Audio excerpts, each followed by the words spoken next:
शामें अब भी वैसी ही थीं, भीगी भीगी, अकेली और कुछ कहने को बेताब। रेहान हर रोज उस कॉफी शॉप में जाता, उसी टेबल पर बैठता, वही ऑर्डर, ब्लैक कॉफी। लेकिन उस दिन कुछ अलग था। उस दिन उसकी नजर दरवाजे पर पड़ी, और वहां खड़ी थी अवनी। वही अवनी, जो 2 साल पहले अचानक सब कुछ कहकर भी कुछ ना कह सकी थी। अवनी और रेहान एक ऑफिस प्रोजेक्ट के सिलसिले में मिले थे। पहली मुलाकात में ही दोनों के बीच वो नजरों का रिश्ता जुड़ गया था, जो शब्दों का मोहताज नहीं होता। अवनी बेफिक्र थी, और रेहान थोड़ा सिमटा हुआ, लेकिन प्यार धीरे धीरे उन दोनों के बीच पनपने लगा। एक दूसरे की आदत बन जाना, फिर जरूरत, और फिर मोहब्बत। एक शाम रेहान ने कहा था, अवनी, अगर कभी भी कुछ गलत हो जाए तो बस इतना जान लेना, मैं हमेशा तुम्हारे साथ हूं। अवनी हंसते हुए बोली, गलत तो बस तब होगा जब तुम किसी और के साथ होंगे।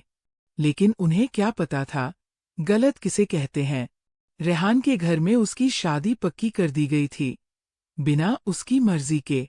वो टूट चुका था, लेकिन उससे कह नहीं पाया। उधर अवनी को अचानक एक इमरजेंसी में अपने पापा के इलाज के लिए शहर छोड़ना पड़ा, बिना अलविदा कहे। रेहान समझा कि अवनी चली गई, और अवनी को लगा कि रेहान ने उसे छोड़ दिया। दोनों की मोहब्बत अधूरी रह गई, गलतफहमियों में डूबकर।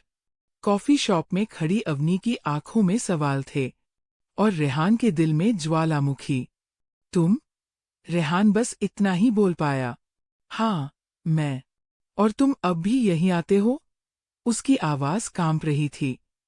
तुम क्यों चली गई थी? रेहान ने गहरी नजरों से देखा। अवनी की आंखों में आंसू भर आए। पापा आईसीयू में थे, और फिर जब वापस आई तो तुम्हारी शादी हो चुकी थी। रेहान चौंक गया। क्या? मेरी शादी नहीं हुई थी अवनी। मैंने मना कर दिया था, लेकिन जब तुम नहीं आई तो मैंने समझा तुमने मुझे छोड़ दिया। अवनी वहीं बैठ गई, रो पड़ी। क्या अवनी और रेहान की मोहब्बत को दूसरा मौका मिलेगा? क्या 2 साल की दूरियां मिट सकती है एक कप कॉफी और एक सच से? क्या अधूरी मोहब्बत फिर से मुकम्मल हो पाएगी? भाग 2 में जानिए। एक रात जब रेहान अवनी को फिर से खोने से डर जाता है, और वो राज जो अवनी अब तक किसी को नहीं बता पाई। क्या दोनों मिल पाएंगे, या फिर मोहब्बत एक बार फिर से हार जाएगी?